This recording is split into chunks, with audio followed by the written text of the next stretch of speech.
Assalamualaikum warahmatullahi wabarakatuh. Nama saya Dayang Junaida Dewi Yudiani. Saya mengampu mata pelajaran pendidikan kewarganegaraan. Terima kasih. Wassalamualaikum warahmatullahi wabarakatuh. Salam sehat, semangat. Assalamualaikum warahmatullahi wabarakatuh. Selamat datang kembali di SMA Negeri 1 Balikpapan bersama saya Dayang Suryani, Supervisor Akademi SMA Negeri 1 Balikpapan. Dan hadir bersama saya adalah Bu Dayang Junaida yang sudah siap untuk melakukan observasi pembelajaran di kelas 12. Oke Bu Wiwit, bagaimana perasaannya ini observasi kedua ya Bu Wiwit ya? Gimana Alhamdulillah, berasa semakin jadi guru banget gitu. Masya Allah, merinding ya? Jadi guru banget Bu Wiwit ya, karena memang kegiatan ini sangat berdampak ya Bu Wiwit ya. Berdampak bukan hanya pada kita sebagai pendidik ya Bu Wiwit ya, ke siswa juga. Siswa bisa merasa lebih terkontrol, lebih dihargai keberadaannya. Gagasan-gagasannya diterima. Iya, benar. Apa sudah persiapan senjatanya Bu Wiwit? Boleh dijelaskan? Seperti biasanya, absensi, kemudian jurnal, kemudian materi, pelajaran, bersiap semua, kemudian video-video yang akan disajikan kepada siswa. Media yang digunakan video dan PowerPoint seperti biasa ya Bu ya. Apa materi yang akan disampaikan kepada peserta didik? Iya, berarti ini karena pertemuan yang kedua, berarti lanjutan dari materi yang pertama terkait dengan tetap dinamika perjalanan politik di Indonesia. Benar. Cuman di yang kedua ini penekanannya lebih evaluasi di reformasi. Masya Allah. 26 tahun reformasi. Pastinya ini akan jadi pembahasan yang sangat menarik ya Bu Wiwit ya. Dan saya juga sudah tidak sabar ini Bu Wiwit ingin masuk lagi di kelas Bu Wiwit ya, dan mengamati apa yang terjadi di sana. Terus Bu Wiwit dari skala 1 sampai 10 milih angka berapa nih di observasi kedua? Insya Allah karena udah lihat bayangan yang pertama, yang kedua itu 90 gitu, saya 95, kayaknya saya berharap 96 deh. Oh iya, luar biasa, 9,6 ya Bu Wiwit ya. Oke, pastinya dengan alasan tersendiri di benaknya Bu Wiwit.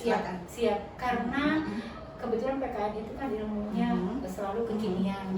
Nah, saya mengkhususkan anak-anak kita di kelas 12 itu kan sudah mengikuti pencoblosan, mereka sudah punya pilihan. Nah, kemudian tantangannya karena di kurikulum belum ada tentang reformasi. Nah, jadi saya banyak menggali dari apa yang terjadi, dan ternyata nanti anak-anak sendiri setelah saya coba, mereka sudah siap karena mereka sudah mengalami. Jadi insya Allah tinggal mengevaluasi apakah nanti anak-anak punya gagasan bagaimana pelaksanaan Pancasila dan Undang-Undang 45 di era reformasi yang masuk ke 26 tahun. Itu mungkin saya juga bertanya-tanya nih gimana nih anak-anak responnya untuk ini karena punya gagasannya. Dan saya juga sudah tidak sabar Bu Wiwit ingin segera masuk ke kelasnya Bu Wiwit. Yuk kita langsung saja ya Bu Wiwit ya. Kan seperti prediksi budaya, kita banyak berpikir terbalik karena praktis hanya melihat di permukaan, tidak detail lihat ke dalam. Berlatih bereksperimen, ini perlu untuk meningkatkan kemampuan, kemudian perlu mencari dukungan dari orang lain agar kamu selalu termotivasi dan semangat. Bisa kasih contoh nggak? Yang keempat itu seperti apa? Saya berharapnya kan Kalimantan ini banyak sumber daya alamnya yang berarti yang dikenal itu sumber daya alam, berarti dari orang-orang itu belum banyak yang tahu kalau sebenarnya di Kalimantan itu banyak sekali tempat wisata yang sangat berpotensi itu loh Bu. Dan saya ini nanti kalau memang IKN sudah mulai bisa lebih dikenal lagi gitu loh, ya lebih dieksplor lagi untuk pariwisata seperti ada banyak pantai yang bagus-bagus di sini Bu, tapi juga banyak orang pengen itu bisa lebih dieksplor lagi dan bisa banyak orang tahu tentang hal itu. Oke, kita ambil 3 tempat ya. Tapi Ibu yang tadi hijau tadi. Hijau. Iya, tadi kan bagaimana berciri kebumian. IKN ini dibangun menjadi smart city. Jadi smart city itu smart city yang ramah lingkungan. Jadi gimana ya? Jadi ya lingkungannya hijau, jadi IKN yang tetap mempertahankan lingkungan sekitar, sumber daya alam sekitar. Nah, harapan saya itu hal ini tetap dijaga, bahwa mereka tetap menjaga lingkungan sekitar, karena takutnya nanti ada ekspansi lahan atau semacam hal seperti itu yang mengharuskan mereka untuk menebang pohonnya lagi. Jadi harapan saya untuk dijaga lingkungan sekitar. Kalau yang Ibu tahu itu IKN itu nanti penghuninya hanya boleh 2 juta, nggak boleh lebih dari 2 juta. Jadi ada pembatasan. Masuk ke sana harus pakai pas. Karena sudah ada sekolah internasional. Terus kita pikirkan bagaimana di seputar PPU-nya. Apakah menjadi tamu di negara sendiri? Nah, itu yang dibutuhkan adalah pemerintah setempat mau nggak memperjuangkan usia sekolah itu. Kalau kita nggak boleh pasrah juga, karena kan ada otonomi daerah ya. Gimana tentang korupsi? Kalau nggak salah jauh korupsi ya. Iya, sangat perlu korupsi meningkat. Harapannya tentu saja korupsi semakin menurun ya, karena tidak ada orang yang mau korupsi meningkat.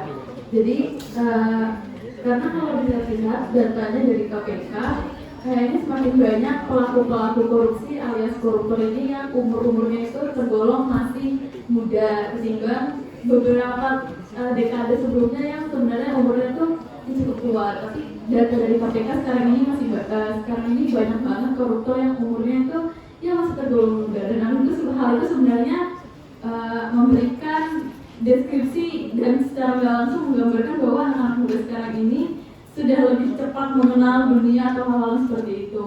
Pemerintah itu kan dipakai lapangan yang sangat luas, dan Kalimantan ini merupakan salah satu tempat yang pas gitu untuk IKN ini. Nah, saya harap infrastrukturnya itu tidak membuat hutan-hutan yang ada di Kalimantan ini menjadi rusak, terus menjadi hilang. Tepuk tangan dong. Jadi jangan sampai seperti itu, karena Kalimantan ini Sangat indah. sangat indah hutannya, Bu, sangat hijau. Kalau dari atas tuh pasti hijau. Karena Kalimantan, orang Jawa kalau yang orang Kalimantan tuh, nggak ada boleh di Kalimantan, hutan semua gitu. Saya nggak suka kayak gitu, karena kalau misalnya ada IKN, jangan sampai hutan kita dijualkan semua, karena itu salah satu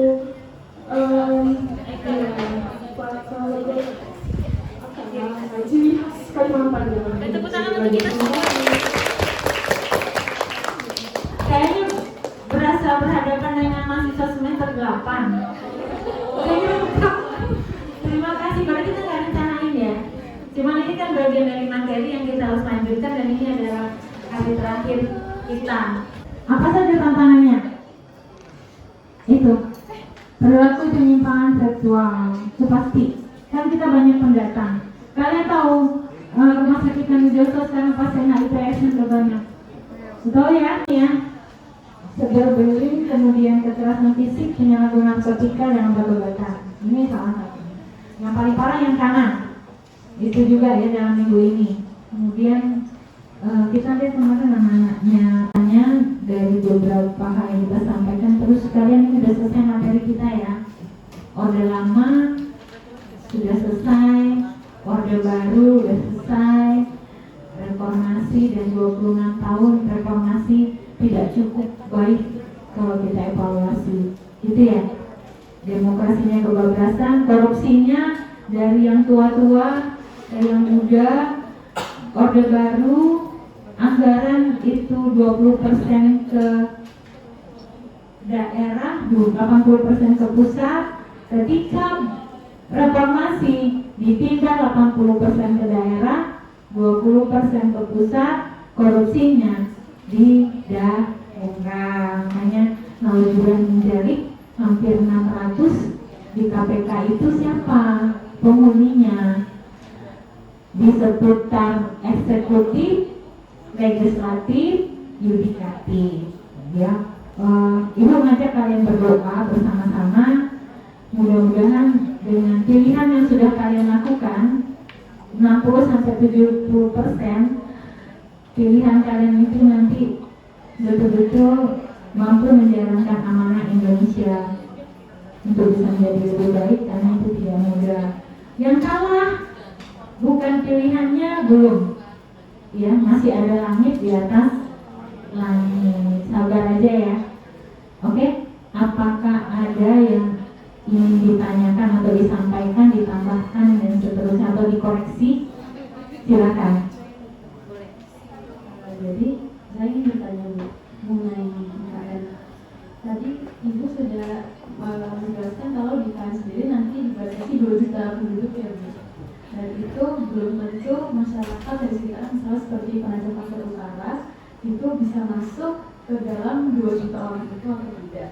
Nah, menurut Ibu sendiri, pemindahan IKN yang sebenarnya pembuatan IKN yang kita harapkan itu bisa membangun dan memberikan beberapa daerah ataupun daerah itu privilege, apakah akan bisa terrealisasikan privilege-nya bisa ada, atau menurut Ibu akan menjadi tetap seperti ibu kota yang penuh dengan glamorous dan juga sosialita, tapi hanya tempat yang dipindahkan, atau pemerataan pembangunan itu benar-benar terjadi? Jawabannya mudah, bahwa mereka ingat bahwa kita itu negara Pancasila Undang-Undang 45, kehidupan ibu kota itu penuh dengan hedonisme. Nah, yang tapi tidak mengecilkan hati kita ya. Mau nggak mau kan banyak sekali aparat yang pindah ke sini, ya, dari kementerian dan seterusnya. Mudah-mudahan mereka betah. Jangan nanti bolak-balik Balikpapan Jakarta. Nah, itu juga akan menimbulkan biaya besar lagi nanti. Kira-kira kalau orang yang sudah lama di ibu kota pindah di PPU itu kerasa nggak? Kerasa? Karena fasilitasnya ada bagi pejabat. Tapi Balikpapan dan sekitarnya apa yang dilakukan? Kan Balikpapan penyangga IKN. Nah, berarti harus menguatkan sumber daya manusianya. Jadi pertanyaan Joanna itu Ibu bisa jawab. Kita tunggu bagaimana amanah yang dijalankan oleh beliau-beliau yang nanti akan ada di IKN itu. Gitu. Yang jelas kalau yang Ibu prediksi itu biaya akan tinggi karena tidak semua keluarganya akan pindah ke sini. Nah, berarti bisa jadi Sabtu ke sini, Sabtu balik ke sana, Senin pagi balik ke sini. Makanya airport nanti yang jelas jasa penerbangan akan semakin laris itu. Ya. Ada lagi boleh 1 atau 2 kasih pertanyaan atau apa, masukan, mau apa saja boleh, bebas. Karena ini adalah momen kita untuk menyampaikan gagasan kita tentang IKN. Silakan, ada pertanyaan? Banyak kegiatan-kegiatan baru yang akan muncul, pasti akan diperlukan SDM untuk melakukan pekerjaannya agar terselesaikan, dan akan banyak lowongan pekerjaan, tapi pasti akan berhubungan dengan pemerintah atau memajukan IKN seperti pekerjaan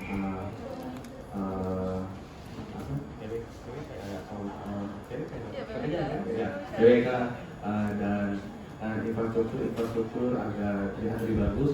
Itu pasti lapangan pekerjaan itu akan ada, tapi untuk kita itu bisa jadi bisa enggak juga, karena kita nggak tahu lapangan pekerjaan ini diprioritaskan untuk ya, dan apakah lapangan pekerjaan ini untuk orang daerah-daerah Kalimantan saja atau orang-orang yang di dekat-dekat IKN, atau malah nanti diambilnya SDM dari luar. Jadi malah ngambilnya dari Jawa atau dari orang luar, atau iya malah banyak yang ngambil SDM-nya dari luar atau di Jawa daripada memprioritaskan SDM yang ada di sekitarnya. Insya Allah ini adalah KBM terakhir dari budaya. Dan pada kesempatan ini Ibu sebagai manusia biasa pasti banyak kelemahan dan kekurangan dan kesalahan.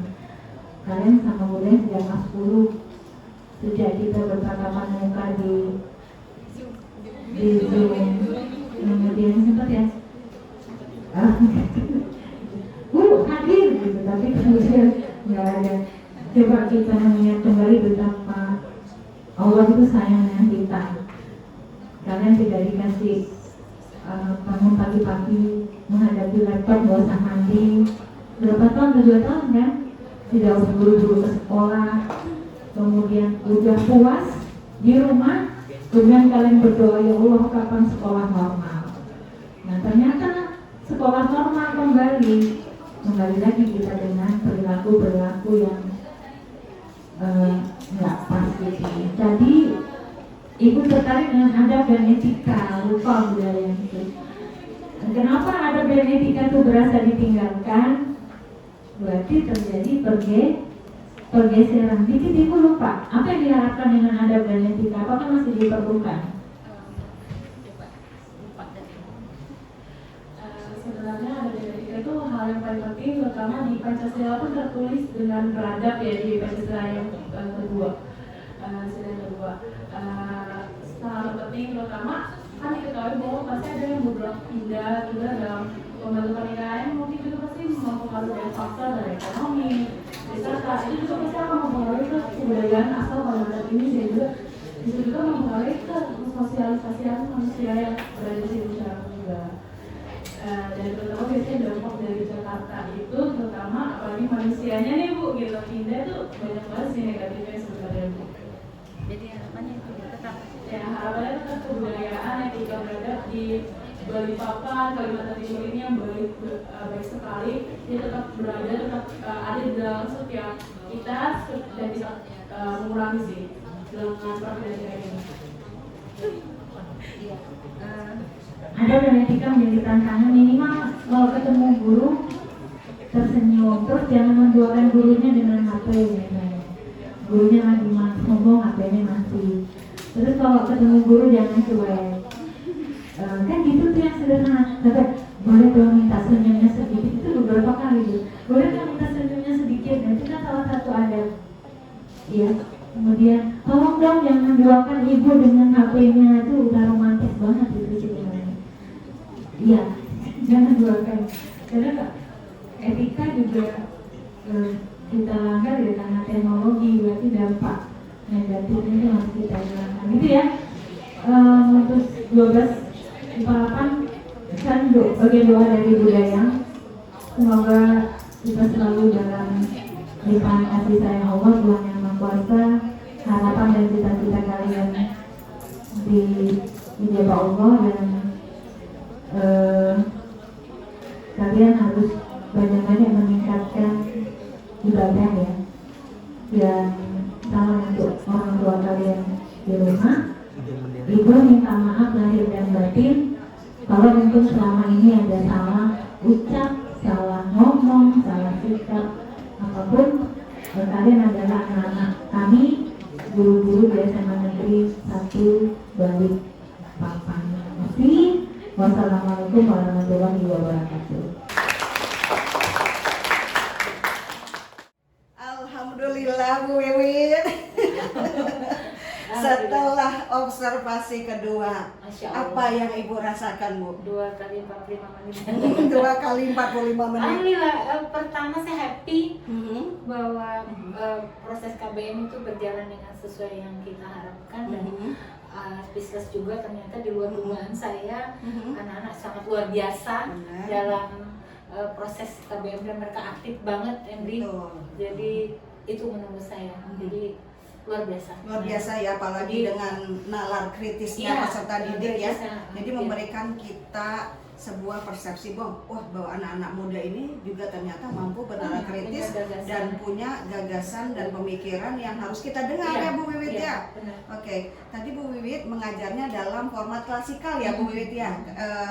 Mengapa tidak dikelompokkan saja Bu Wiwit supaya lebih terarah mungkin? Apa alasannya Bu? Iya, karena minggu lalu kan udah ya dia. Ya. Minggu lalu udah Secara klasikal. Jadi ini minggu ini Oh iya, betul. kita coba itu, dan kemudian anak-anak itu kadang-kadang kalau sudah kelompok itu agak sungkan menyampaikan gagasan. Jadi kayak tadi saya pengen melihat gimana mereka berproses dengan keberaniannya menyampaikan, kemudian mereka angkat tangannya menyampaikan pendapatan gagasannya saya lihat secara alami dia punya keberanian. Betul, di betul. situ. Jadi biasanya kan kita udah pasti di setiap kelas itu kan kita udah punya ada beberapa siswa yang melekat di kita Ya, betul. kemampuannya. Tapi ternyata dengan klasikal itu ada sisi positifnya. Mhm. Saya bisa dengan keberaniannya dia menyampaikan. Betul. Muncullah MD lihat tadi Mhm. anak yang ternyata punya kemampuan yang dia tadinya nggak percaya diri, ternyata sekarang dia mampu. Karena pendekatan yang dilakukan Bu Wiwit Siap, luar biasa siap, ya iya. kepada peserta didik, mendekati seperti layaknya ibu dan anak. Anak-anak, Itu yang iya. anak-anak merasa, oh ternyata keberadaanku nih dihargai Iya. oleh guru saya ya.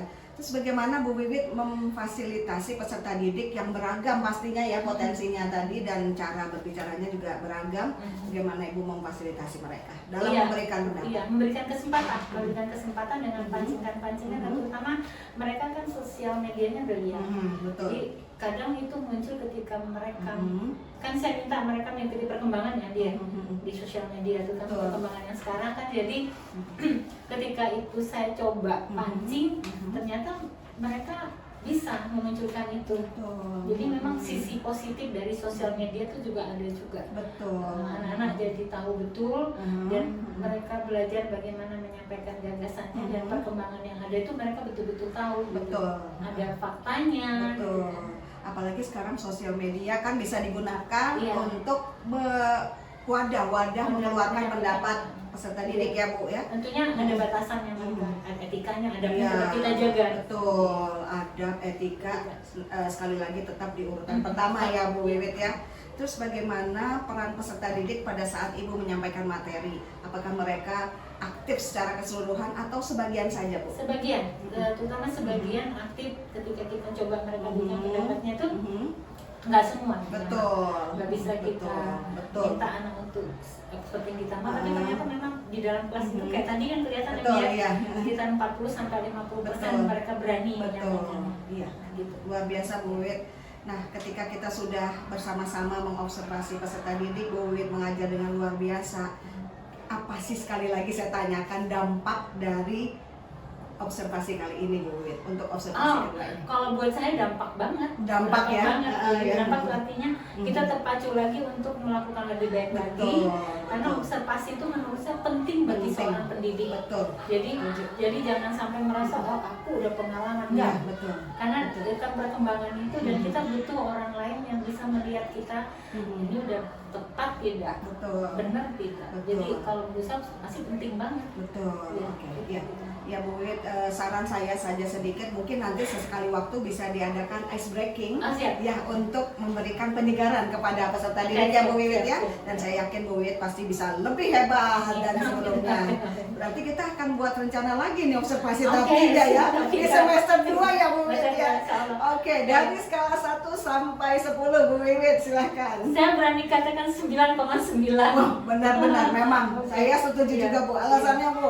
Ya, Alasannya? alasannya dari keaktifannya mereka, Betul. dari antusias mereka, kemudian 2 kali 45 nggak cukup Iya, kayaknya. benar. Masih mau berlanjut, makanya Masih, oke nah tidak berhenti di kelas karena belajar bukannya di kelas. Betul. Jadi dia lanjutkan lagi mungkin bisa DM saya atau Betul. kita discuss di mana Di gitu. sosial media Dan kenapa itu- tidak ya Bu Wit? Live Instagram. Wah, saya tunggu lagi Bu Wit, kita akan bekerja sama nanti ya, berkolaborasi untuk live Instagram khusus membahas tentang reformasi birokrasi di dunia politik di Indonesia. Oke, see you later. Assalamualaikum warahmatullahi wabarakatuh.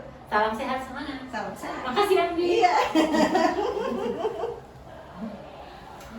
Oke.